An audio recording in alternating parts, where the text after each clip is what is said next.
রব্বুল আলামিনের সিদ্ধান্তরে অন্য কিছুর দ্বারা পরিবর্তন করা যায় না, একমাত্র দোয়া নিয়ামত ছাড়া। অতএব বুঝলাম আমরা জিন্দিগির পরিবর্তন করতে হইলে মালিকের দরবারও চাইতে হইব, ঠিক কিনা? আল্লাহ আমরা হেদায়াত নসিব করো, চাইতে হইব। আল্লাহ আমরা হেদায়াত নসিব করো, হুক আমিন আমিন। আর নেক আমল ছাড়া মানুষের আয়ু বৃদ্ধি করা যায় না। আমরা বিগত সময়ে দেখছি, বর্তমান সময়ে দেখি যারা বিদ্যমান অসুখ বিসুখ করলে এরা উন্নত দেশের চিকিৎসা নেই, ঠিক না? চিকিৎসা নেই এই অর্থে, এই উদ্দেশ্যে ভালো চিকিৎসা নিলে এরার হায়াত বৃদ্ধি হইব, দ্রুত রোগ মুক্তি হইব। কিন্তু হুজুরে পাক সাল্লাল্লাহু আলাইহি সাল্লাম ইরশাদ করেন, না, তুমি যদি নেক হায়াত পাইতে হয় নেক আমল করো।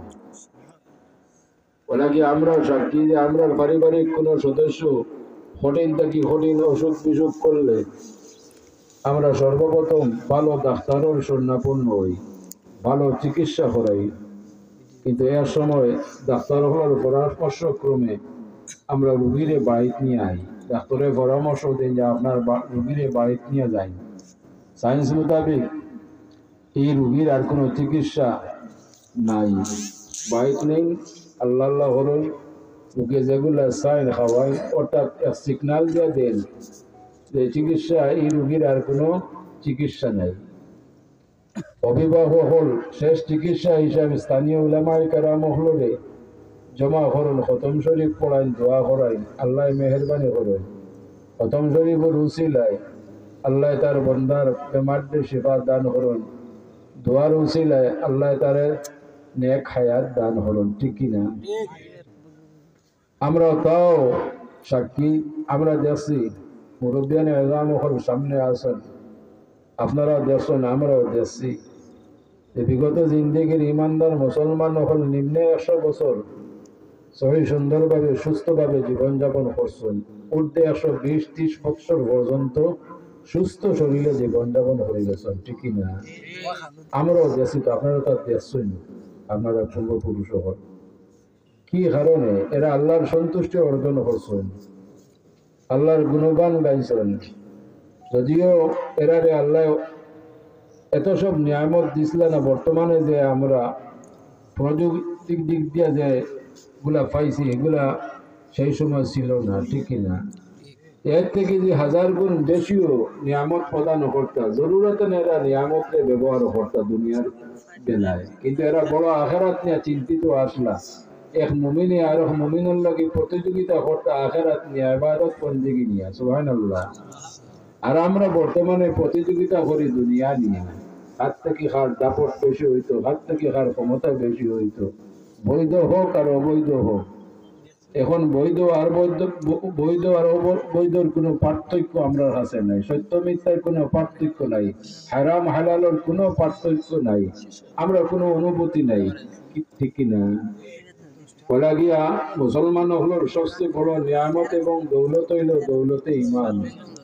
দৌলতে ইমানের হেফাজত না করলে, দৌলতে ইমানের রক্ষা না করলে আপনি আমি ইবাদত বন্দেগী করিয়া কোনো লাভ নাই। তবে দৌলতে ইমানরে কামিল করার একমাত্র পথ হইল খুলুসিয়তের সাথে আল্লাহর সন্তুষ্টির উদ্দেশ্যে ইবাদত বন্দেগী করা। যত ইবাদত বন্দেগী দান করছেন, যত মানুষে বিগত সময়ে বর্তমান সময়ে বুজুর্গি হাসিল করছেন একমাত্র ইবাদত বন্দেগীর দ্বারা, জ্ঞান দ্বারা বুজুর্গি হাসিল হয় না। আমি 3-4টা ডক্টরের ডিগ্রি নিতাম পারি, এই ডিগ্রি দ্বারা আমার বুজুর্গি হাসিল হওয়া সম্ভব নয়। বুজুর্গি হাসিল করতে হইব, মেহনত করতে হইব, আল্লাহর গুণগান গাইতে হইব, ইবাদত বন্দেগীর দ্বারা বুজুর্গি হাসিল হয়।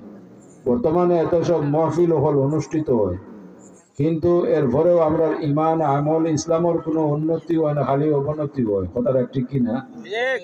এর কারণ 1500 বছর আগে হুজুরে পাক সাল্লাল্লাহু আলাইহি ওয়াসাল্লাম ইরশাদ করছেন। এই কারণ হইল আমি যে আলোচনা করতে আছি, আমি আর সাধ্য অনুযায়ী কোরআন এবং সুন্নাহর আলোকে সহি সুন্দরভাবে আলোচনা করার চেষ্টা করতে আছি। মানুষ মাত্র ভুল আছে, আমারও আছে, বড় বড় উলামায়ে কেরাম হলেও ভুল থাকতে পারে, ঠিক না? কিন্তু আমার সাহিত্য অনুযায়ী আমি সুন্দর কণ্ঠে আলোচনা করার চেষ্টা করতে আছি, সহি সুন্দরভাবে আলোচনা করার চেষ্টা করতে আছি। কিন্তু এইসব আলোচনার মধ্যে যদি আমার আমল না থাকে, আমি যত সুন্দরভাবে উপস্থাপন করি না কেন, যত সুন্দরভাবে আলোচনা করি না কেন, এগুলা আপনার আর কলব অ্যাকশন করতো না। বলে গিয়া এই জাতীয় স্টেজ আমার এখন মানুষ না আনি আপনারা বুজুর্গ কানে কেরামরে আনার দরকার আছে, ঠিক কিনা? কিন্তু বর্তমানে বুজুর্গানে কেরামহল আমরা মূল্যায়ন করি না। কোনো কারণবশত বুজুর্গানে কেরামহল তশরিফ আনলে কোরআন এবং সুন্নাহর আলোকে আলোচনা শুরু করলে আমরা বড় বিরক্ত বোধ করি। বিশেষ করিয়া নজওয়ান হলে কোনো কষ্ট নিও না। নজওয়ান হল কোনো না কোনো অজুহাতে এই মুবারক মাহফিল ত্যাগ করুন, পর্দার আড়ালে গিয়ে আলোচনা সমালোচনা করুন। এত সাজে মাহফিল সাজাইলাম, এমন এক বক্তারে আনা হইল খালি পুরানা আমলি আলোচনা করুন। নাউযুবিল্লাহি মিন যালিক। আরে বাবা, এই মাহফিলের আয়োজন করা হয়েছে পুরানা আলোচনা করার উদ্দেশ্যে। কোরআন সুন্নাহ নতুন নাই, কোরআন সুন্নাহ 1500 বছর আগর। বলে কি আমরা যদি বিগত জিন্দিগির ইমানদার মুসলমান হলার অনুসরণ করতাম পারি, তাহলে আমরা দৌলতে ইমানও ঠিক থাকবো, দৌলতে আমলও ঠিক থাকবো। আল্লাহ আমরা হেদায়েত নসিব করুক। আমিন। আমি আলোচনা করি বড় ভয় পাই যে আলোচনার মাঝে কোনো প্রতারণা আছে কিনা, আমার কথার মাঝে কোনো ধোঁকাবাজি আছে কিনা, খুব ভয় পাই। বলে কি আল্লাহ ঘোষণা করেন কাদ আফলাহা মান যাক্কাহা।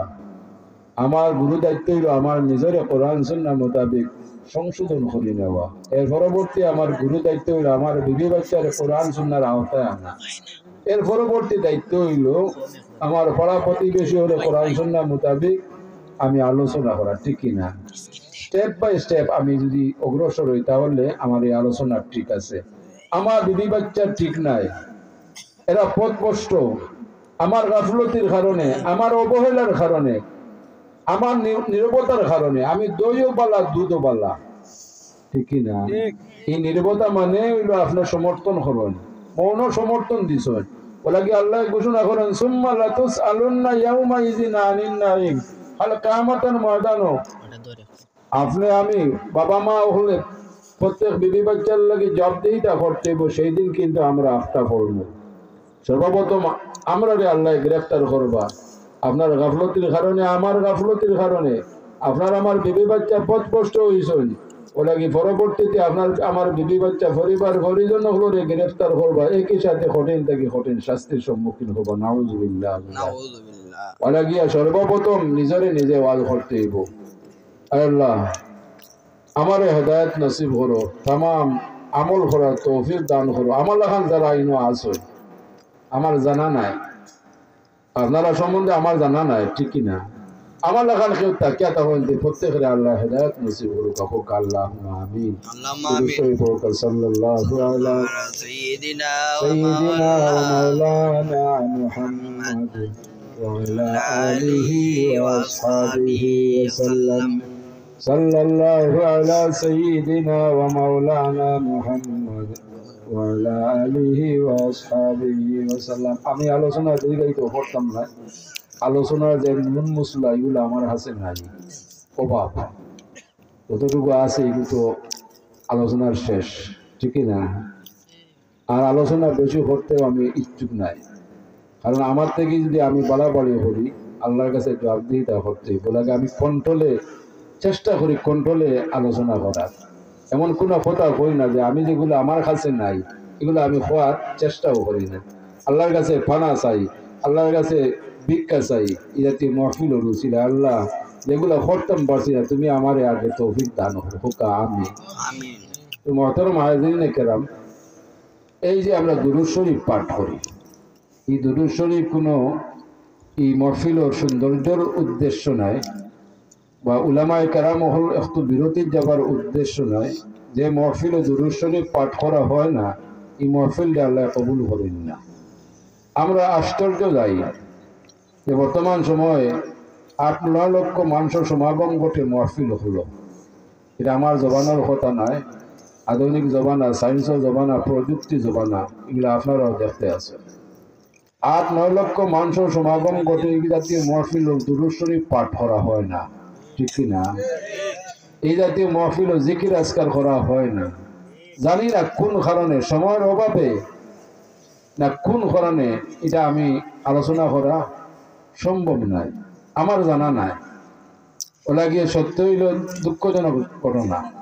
আমরা যেন বেশি বেশি করি দুরূদ শরীফ পাঠ করি। আমার তো মনে হয় যদি এই 2 আয়াতে করিমা না থাকতো তা আমরা আজকাল দুরূদ শরীফ পাঠ করতে বাধাগ্রস্ত হইতাম। যেমন আয়াতে করিমা হলো বিসমিল্লাহির রহমানির রহিম ইন্নাল্লাহা ওয়া মালাইকাতাহু ইউসাল্লুনা আলান নবী ইয়া আইয়ুহাল্লাযীনা আমানু সাল্লু আলাইহি ওয়া সাল্লিমু তাসলিমা। নিশ্চয় আমি এবং আমার तमाम ফেরেশতা হলে আমার হাবিবের উপরে দুরূদ শরীফ পাঠ করি। সুবহানাল্লাহ। কে হয়? আল্লাহ হইতরা। কে পাঠ করুন? আল্লাহ এবং তার ফেরেশতা হলে। আমার হুকুম করুন, হে ঈমানদারগণ, তুমি তাই না বেশি বেশি করে আমার হাবিবের উপরে দুরূদ শরীফ পাঠ করো এবং যথাযথ সম্মানে আমার হাবিবের সালাম জানাও। আল্লাহ তুমি তৌফিক দান করো। আমিন। অন্য আয়াতে আল্লাহ পাক রব্বুল ইজ্জত ঘোষণা করেন, মা কানা মুহাম্মাদুন আবা আহাদিন মির রিজালিকুম ওয়ালাকিন রাসূলুল্লাহি ওয়া খাতামান নাবিয়্যিন ওয়া কানাল্লাহু বিকুল্লি শাইইন আলিমা। আল্লাহ তার হাবিব সাল্লাল্লাহু আলাইহি সাল্লামে কোনো আত্মীয়তার সম্বোধন করার নিষেধ করছেন, ঠিক না? ফাতিমা রাদিয়াল্লাহু তাআলা আনহা পূর্বে আব্বা ডাকতা। এই আয়াতে করিমা নাজিল হওয়ার পর তাই না কইতা ইয়া রাসূলুল্লাহ সাল্লাল্লাহু আলাইহি ওয়াসাল্লাম, ঠিক না? ইলাহান আয়াতে করিমা যদি আল্লাহ নাজিল না করতা, এখন যে কত পরিমাণ বাড়াবাড়ি হইল নে, এখন দৌকা আমরা দুরূদ শরীফ পড়তে হইলে নির্ধারণ করে দেওয়া হয় বলে একমাত্র নমাজও যে দুরূদ শরীফ পড়ি আল্লাহুম্মা সাল্লি আলা আল্লাহুম্মা বারিক আলা, খুব ফজিলতময় বরকতময় এই দুরূদ শরীফ, শ্রেষ্ঠ দুরূদ শরীফ, কোনো সন্দেহ নাই। এই দুরূদ শরীফ নামাজের বারে পড়লেও কোনো অসুবিধা নাই। কিন্তু আমার প্রশ্ন হইল, বিগত জিন্দেগির এত মুআজ্জজ ইমাম সাহেব হল বুঝিয়া গেলা, তো মুহাদ্দিসিনে কেরাম, মুফাসসিরিনে কেরাম এরার জবান থেকে এই আওয়াজ উঠলো না বলে একমাত্র খালি দুরূদ শরীফ পড়ি আল্লাহুম্মা সাল্লি আলা আল্লাহুম্মা বারিক আলা। কারণ কিটা? আমি ওখদ ছুটিছি, এরা তো জ্ঞান গুণে ইলমে আল্লাহ পরিপূর্ণ দান করলা, ঠিক কিনা? এ কথা কইছুন না যে মুমিন হলে ডেইলি ফাজক নামাজত যথেষ্টবার এই আল্লাহুম্মা সাল্লি আলা আল্লাহুম্মা বারিক আলা পাঠ করে, হোক সুবহানাল্লাহ। যার কারণে শিক্ষা দিয়েছেন অন্যান্য দুরূদ শরীফ পাঠ করে যেন এরা পাঠ করতে পারে। সুবহানাল্লাহ। ফেটে ফেটে আছে এখন যারা কইন আল্লাহুম্মা সাল্লি আলা আল্লাহুম্মা বারিক আলা, ফেটে ফেটে আছে, আর কোন দুরূদ শরীফ পড়া ঠিক নাই, এগুলা জাল ইত্যাদি। নাউজুবিল্লাহ। আমরা যদি সতর্ক অবস্থায় সামনের দিকে অগ্রসর না হই, দৌলতে ইমানকে রক্ষা করার কোনো উপায় নাই। দৌলতে ইমানকে রক্ষা না করিয়া আপনি আমি যদি ইবাদত বন্দেগী করি, আল্লাহ স্পষ্ট ভাবে ঘোষণা করছেন, আমিলাতুন নাসিবাতুন তাসলা নারান হামিয়া। দৌলতে ইমান ব্যতীত কেউ যদি আমল করে, তার এই আমলটা আল্লাহ জ্বলন্ত জাহান্নামের আগুনের খাট বানাইবা, খোরাক বানাইবা। নাউজুবিল্লাহ। এখন সতর্কতার প্রয়োজন আছে কিনা? খালি নমাজ পড়লাম, কপাল গা করলাম, আটু গা করলাম, আতর গাত্তা গা করলাম, ইমানের খোঁজ নাই। ওলা কি আগর মুরব্বিয়ান আজমে কইতা, এটা অনেক কথা গুলা আপনি ঘুরাই ফিরে কোরআন সুন্নাহর কথা, যে ইমান নাই দলো কিসের নমাজ পড়ো, কথাটা ঠিক কিনা? এটা ঘুরাই ফিরে কোরআন সুন্নাহর কথা। আগাতে গাট হইব, আফতে ফত হইব, আমানুষ মানুষ হইব, এটা কোরআন সুন্নাহর কথা। ঘুরাইয়া ব্যাখ্যায় গিয়া এটা কোরআন সুন্নাহর কথা। আমরা দেখা এগুলো এখন প্রতিফলন ঘটে।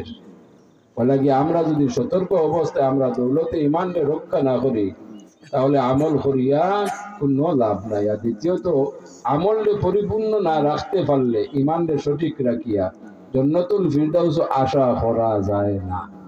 লাইসা ইয়াতাহাসসারু আহলুল জান্নাতি ইল্লা সাআতি মাররাত বিহিম লাহুম ইয়াযকুরুনাল্লাহ তাআলা ফিহা। জান্নাতবাসীগণ জান্নাত থাকাকালীন অবস্থায় এরা আক্ষেপ করবা, আফসোস করবা বলে, হায় হায় দুনিয়ার থাকাকালীন সময় যে সময়ে জিকিরবিহীন অবস্থায় অতিবাহিত করছি ও সময় যদি খাজর লাগাইতাম জিকির অবস্থায় অতিবাহিত করতাম আল্লাহ আমার এই জন্নত না রাখিয়া শ্রেষ্ঠ জন্নত স্থান দিত সুবহানাল্লাহ ফামান ইয়ামাল মিসকালা যাররাতিন খায়রান ইয়ারা ওমান ইয়ামাল মিসকালা যাররাতিন শাররান ইয়ারা মোট হতে হইলো আমরা নফল ইবাদত বন্দেগী বেশি বেশি করতাম ঠিক কি না ফরজ ওয়াজিবুল আল্লাহ সীমিত করে দিছেন নির্ধারণ করে দিছেন কিন্তু নফল ইবাদত বন্দেগী বেহিসাব দান করছেন সুবহানাল্লাহ মর্যাদা লাভ করতে হইলে আপনি মর্যাদা পাইতে হইলে নফল ইবাদত বন্দেগী ছাড়া বুজুর্গিও হাসিল হয় না আর সম্মান বৃদ্ধি হয় না মান তাওয়াদা লিল্লাহি রাফাহুল্লাহ যে আল্লাহর ওয়াস্তে বিনয় করে আল্লাহ পাক রব্বুল ইজ্জতে তার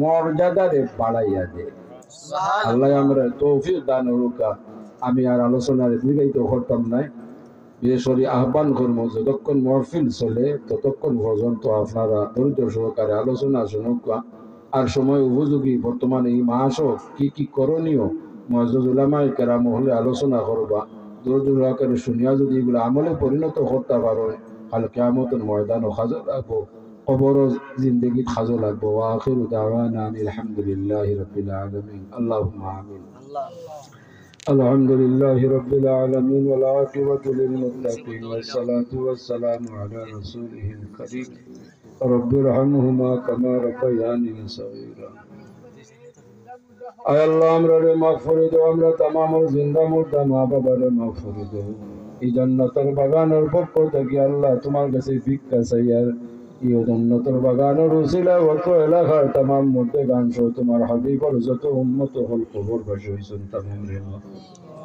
আমরা যারা আল্লাহ এই জমিনে রাখছো প্রত্যেকের সুস্থতা দান করো নেক হায়াত দান করো তোমার মকবুল উলামি নসিব ফরমাও আয় আল্লাহ ওয়ারহামুর রাহিমিন যতদিন জমিনে রাখো একমাত্র তুমি মালিক ও দরজার মুহতাজ ছাড়া দুসরা কারো দরজার মুহতাজ বানাইও আল্লাহ আমরা ভাই বিরাদার বাচ্চা খাচ্চা যারা বিদেশ বাড়িতে আছেন তারা সহি সালামতে রাখো হালাল রুজির দরজা খুলে দাও যত তোমার বন্দার বান্দি হলে মুবারক মাহফিল ও সাহায্য সহযোগিতা করছেন মেহনত করছেন খেদমত করছেন तमाम সাহায্য সহযোগিতা মেহনত খেদমত কবুল আর মঞ্জুর বাচ্চান্তর সিনারে খুলে দাও মকসুদে মঞ্জিল পৌঁছাইয়া দাও আমরা যার যার যে হাজত আছে নেক বানাই দেও আর পুরা করে দাও আয় আল্লাহ আমরা तमामর পক্ষ থেকে লক্ষ কোটি সালাত ওয়া সালাম সোনার মদিনায় পৌঁছাইয়া দেও तमाम दुनिया तमाम तरीक़तुल तमाम बुजुर्गाने कराम हलो दरकारी बोलो मुहरी देव हज़रत शाह जलाल मजर्रद